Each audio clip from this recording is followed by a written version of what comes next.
शांति। मन की पवित्रता ही सर्वश्रेष्ठ पवित्रता है। मन की पवित्रता ही सर्वश्रेष्ठ पवित्रता है। मन की पवित्रता से संपूर्ण शरीर की पवित्रता संभव है। अधिकतर लोग शरीर को पवित्र बनाने के बारे में सोचते रहते हैं, परंतु मन की पवित्रता के बारे में सोचते भी नहीं हैं। वास्तव में मन की पवित्रता से दैनिक दिनचर्या में होने वाले कर्मों में भी पारदर्शिता और पवित्रता की झलक साफ दिखाई देती है। सफलता और असफलता बहुत हद तक मन की स्थिति पर निर्भर रहती है।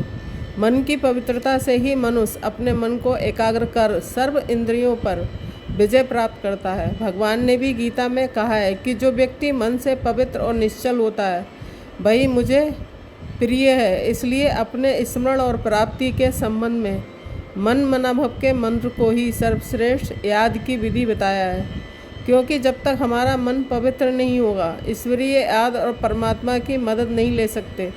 मुक्ति और जीवन मुक्ति की बात तो दूर है। मन के संदर्भ के बारे में अपने विद्वानों द्वारा अनेक बातें कही गई हैं। किसी ने मन को घोड़ा के समान चंचल बताया तो किसी ने मन को शैतान तक कह दिया। किसी ने मन को बच्चे की भांति बताया, परंतु मन आत्मा की 3 शक्तियों मन, बुद्धि और संस्कार में से एक है। ये मन तभी कार्य करता है जब आत्मा शरीर धारण किए रहती है। मन का कार्य निरंतर सोचते रहना है। 24 घंटे के दौरान अपने भूत, भविष्य और वर्तमान के बारे में सोचना मन का कार्य। सोच में अच्छा और बुरा दोनों हो सकता है, परंतु अच्छे और बुरे का निर्णय बुद्धि करती है।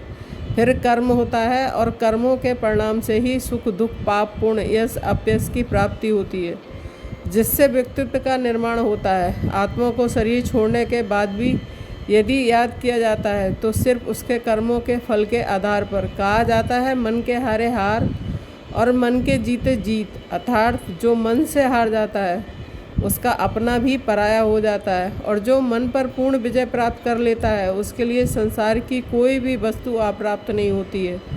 फिर उसकी जीत तो पक्की है। ओम शांति।